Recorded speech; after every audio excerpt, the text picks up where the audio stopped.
Russia launched airstrikes on the Ukrainian city of Mykolaiv earlier today. At least 19 people, including 5 children, were wounded in the attack. Several apartment buildings were charred in the airstrikes. Russia has now attacked Ukraine for 3 consecutive days. Meanwhile, Russia launched an extensive air attack on the Ukrainian city of Odessa. At least 1 person was killed. Russian missiles hit grain silos and warehouses, setting them ablaze. Ukraine accused Russia of deliberately targeting grain terminals. On Monday, Russia had pulled out of the Black Sea grain deal.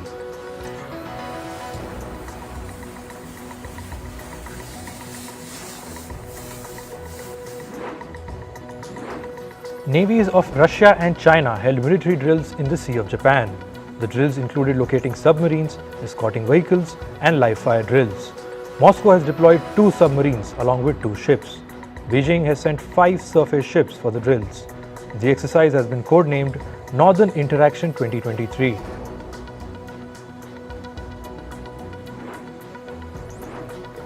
China's foreign ministry said it still had no information about the absence of Foreign Minister Qin Yang. The Chinese foreign minister last made a public appearance over 3 weeks ago. He missed out on last week's ASEAN summit in Indonesia due to health reasons. His last public engagement was on the 25th of June. On that day, he met officials from Russia, Sri Lanka, and Vietnam in Beijing. US Treasury Secretary Janet Yellen began her trip to Vietnam on Wednesday. Yellen met Vietnam's Prime Minister Pham Minh Chinh earlier today. The 2 leaders discussed working towards a resilient Vietnamese economy. Her trip is a part of high-profile exchanges between the 2 countries. In April, US Secretary of State Antony Blinken also visited Vietnam. A gun attack forced central parts of New Zealand's capital, Auckland, into a lockdown. 3 people, including the gunman, died in the shooting. The incident took place just hours before the opening match of the FIFA Women's World Cup was to be played in the capital. New Zealand's Prime Minister Chris Hipkins said there was no threat to the football tournament. Police officials are investigating the motive behind the attack.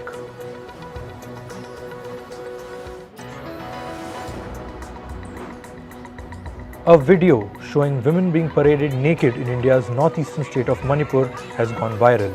Reports say one of the women was gang raped. This has caused outrage across the country.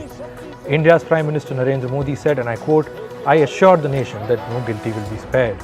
Manipur's Chief Minister Biren Singh called it a crime against humanity. India's Supreme Court has warned the central government of intervention if no action is taken. Local police say the video is almost 2 months old. The first arrest in the case has been made. Several people were injured as security forces clashed with protesters in Kenya. Demonstrators took to the streets against the rising cost of living and tax hikes on Wednesday. They hurled rocks at the police and burnt tires on the streets. This was the 3rd round of protests organized by the opposition against the Kenyan government this month.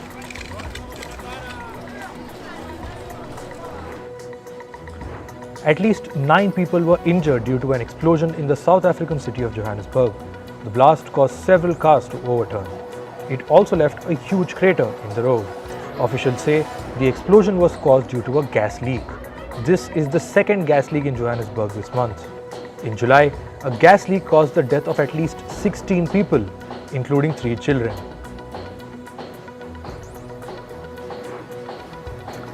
Hundreds of protesters stormed the Swedish embassy in Iraq's capital Baghdad.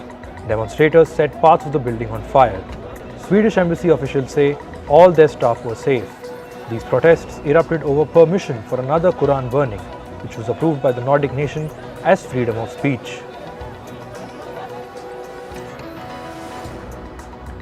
Hundreds of reservists in the Israeli army renounced their service pledge on Wednesday. They also vowed to no longer report to duty. Some even threatened that they won't heed call-up orders that are given in case of a war. Reservists are joining the protest against Prime Minister Benjamin Netanyahu's judicial overhaul plan. Remember, Israel enforces conscription on its residents. This means every Israeli has to serve in the military and can be called up for wartime measures.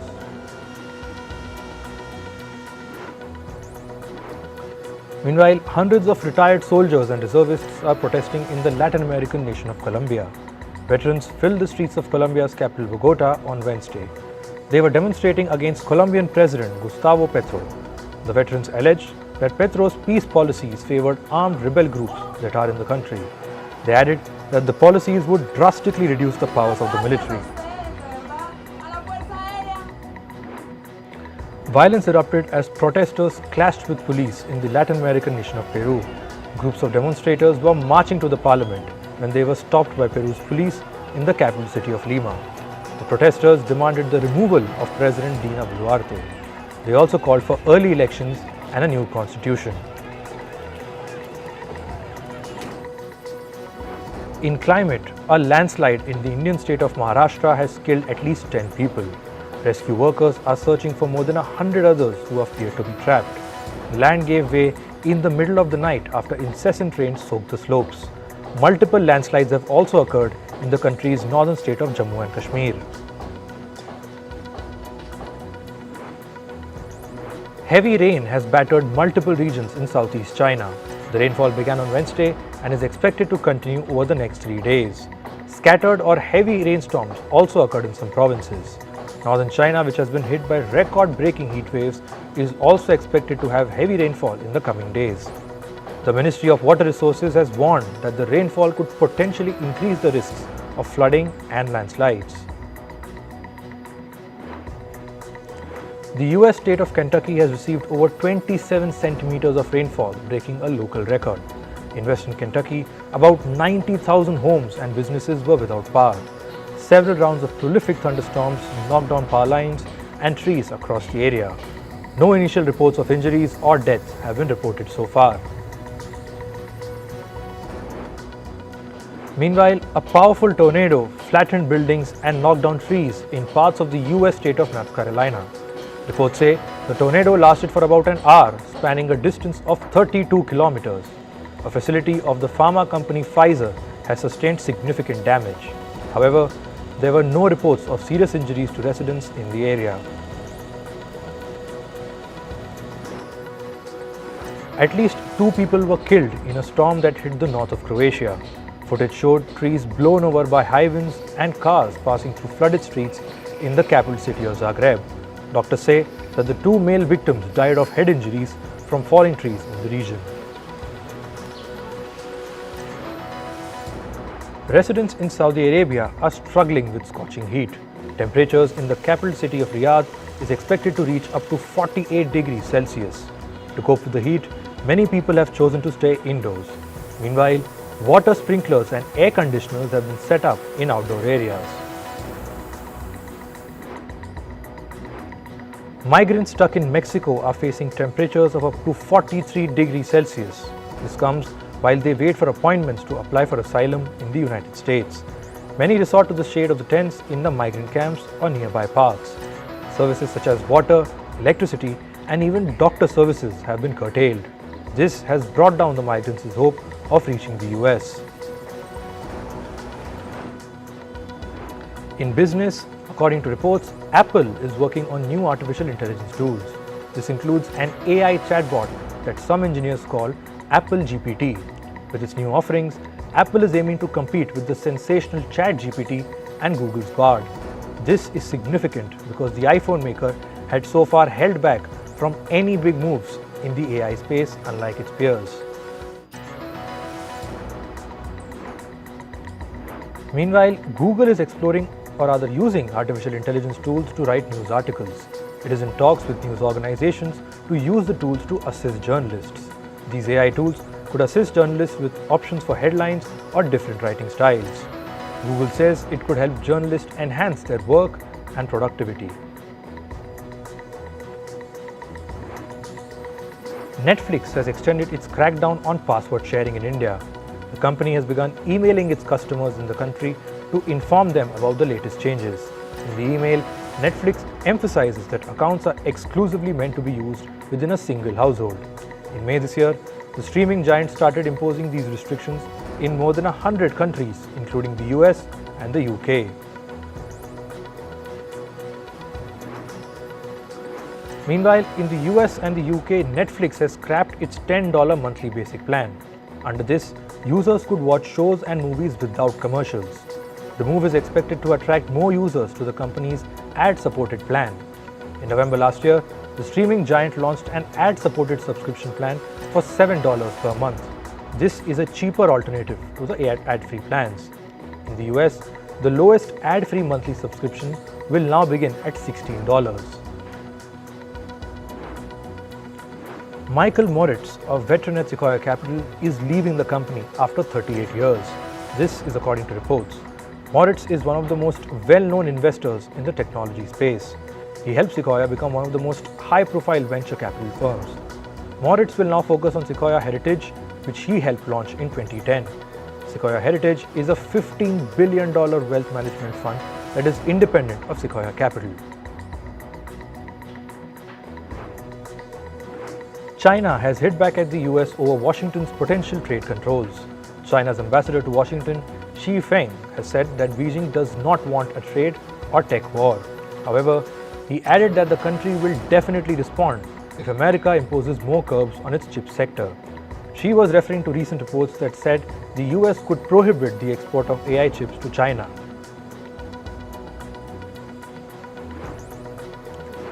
A group of US lawmakers have launched an investigation into 4 American venture capital firms. The committee is probing investments by these companies into Chinese artificial intelligence and semiconductor companies. It is alleged that investments by the American firms directly contributed to China's human rights abuses. World Bank's President Ajay Banga has said that India should cash in on the China Plus One strategy by global companies. The China Plus One strategy is a business approach where companies diversify their operations by expanding outside of China. Banga says India has a window of 3 to 5 years to seize this opportunity and attract these investments. India's Tata Motors has picked the UK as the location for a new battery plant. The Gigafactory will cost around $5.2 billion. It is expected to generate up to 4,000 jobs. According to Tata Motors, it will become one of Europe's largest battery cell manufacturing sites when it starts production in 2026. British Prime Minister Rishi Sunak has hailed the company's move. Transport company United Parcel Service or UPS has said that it will resume talks with its workers' union. The company has said that it will return to the bargaining table with a better offer for its employees. A key point in the talks is pay increases for experienced part-time workers. With its recent move, UPS is aiming to avoid a potentially damaging strike scheduled on August 1st. Earlier this month, talks had broken down between the two groups, with each side blaming the other.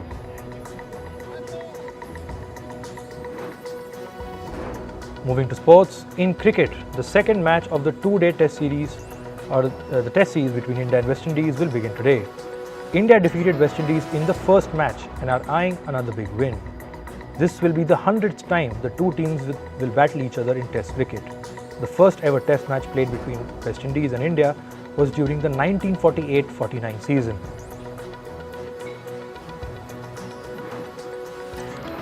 The schedule for the 2023 Asia Cup is out. India will face Pakistan at the neutral venue of Kandy in Sri Lanka. Pakistan and India have only played at World Cups and neutral venues since 2013. The arch rivals will clash on 2nd September. The tournament is being co-hosted by Pakistan and Sri Lanka and will begin from the 30th of August.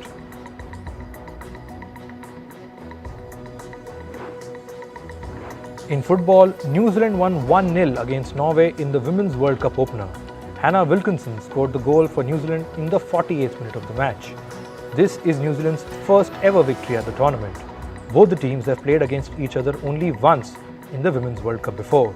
That was in the first edition of the World Cup in 1991, when Norway beat New Zealand 4-0.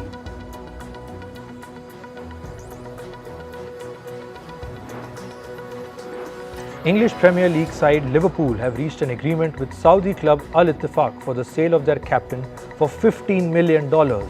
Jordan Henderson is all set to move to Saudi Arabia, but he is reportedly yet to agree on personal terms. The 33-year-old midfielder will reportedly earn about $900,000 a week in Saudi Arabia. Newcastle United are all set to sign Harvey Barnes after agreeing to a deal worth $49 million. The The 25-year-old had scored 13 goals in the Premier League last season. Other major football clubs like Aston Villa and Tottenham were also interested in Barnes.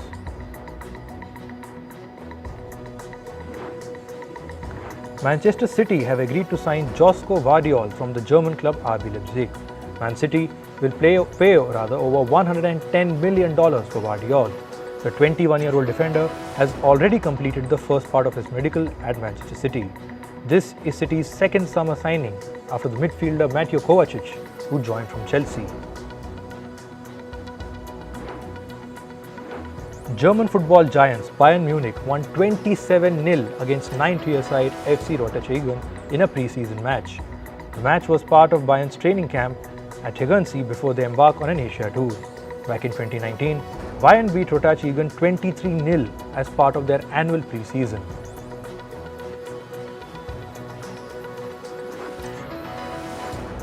In tennis, China's Zhang Shuyi has retired herself from the Bulgarian Grand Prix in Hungary. This was after her opponent erased a ball mark on the clay court following a disputed call. Zhang alleged the ball landed inside the court's line. She alleged that her opponent deliberately removed the mark. After this incident, the Chinese player opted to retire mid-match. In Formula One, AlphaTauri racer Nick de Vries broke his silence after his recent sacking. This week, he was fired while the racing season is still underway. He thanked AlphaTauri for giving him the opportunity to race. However, he added that his sudden sacking hurt him emotionally. De Vries has been replaced by Daniel Ricciardo.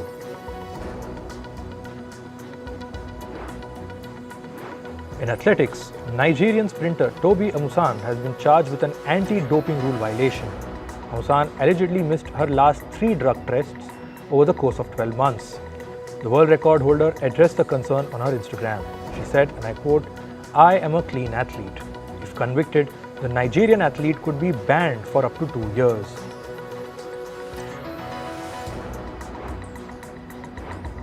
Media personality Kim Kardashian's brand Skims has raised $270 million in a new funding round. With that, its valuation has reached $4 billion. The clothing brand was founded in 2019 by Kim Kardashian and her business partner Emma Grede. Grede said that the company is on track for $750 million in sales this year.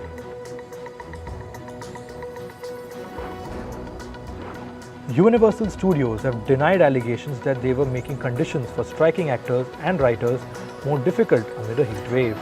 The NBC Universal Studios has been accused of trimming trees to prevent shade to the SAG-AFTRA strikers. Los Angeles City Mayor has ordered an investigation into the tree trimming incident.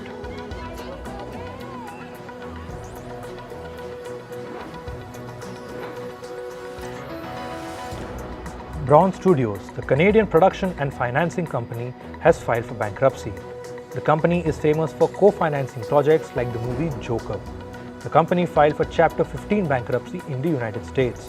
It is also seeking protection from creditors in Canada. The company's recent projects include Judas and the Black Messiah and Bombshell.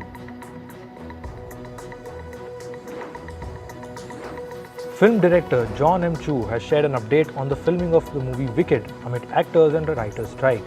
He has revealed that the production of the movie has been paused until the strike is over. He added that the filming was almost finished before SAG-AFTRA took to the picket lines. He said, and I quote, "It is very painful to put a halt to it, but we will be back." Hollywood writers' strike continues in New York. Demonstrators chanted slogans and waved signs saying corporate greed has got to go. Hollywood's largest union, SAG-AFTRA, is demanding higher compensation and safety from use of artificial intelligence. Hollywood Actors Union recently joined the writers' strike for the first time in 6 decades.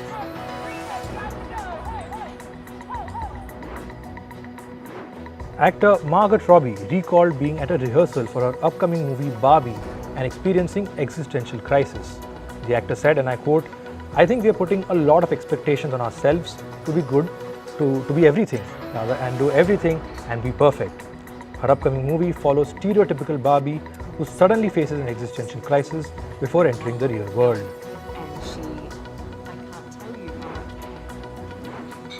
Barbie movie director Greta Gerwig welcomed her second child 4 months ago.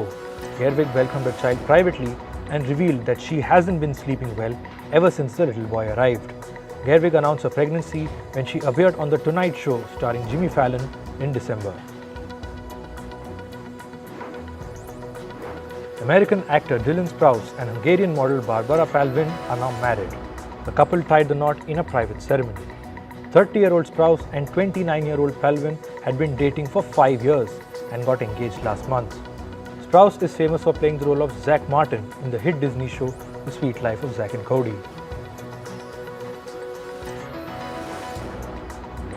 Model Bella Hadid and her boyfriend Mark Kalman have ended their 2-year-long relationship. Hadid is currently on a medical leave to treat her Lyme disease. She also reportedly stopped drinking 9 months ago and has been alcohol-free ever since. Hadid and Kalman met in New York City in 2020 and waited a year to go public about the relationship. And finally, rapper Ice Spice has opened up about her experience of collaborating with singer Taylor Swift for her hit song Karma. The rapper said she was having a terrible day when her manager broke the news to her. Talking about Taylor Swift, Ice Spice said that the singer is humble, funny, and they text all the time. Karma was Ice Spice's first ever Billboard Hot 100 #2. She also got a chance to perform 3 times at sold-out concerts.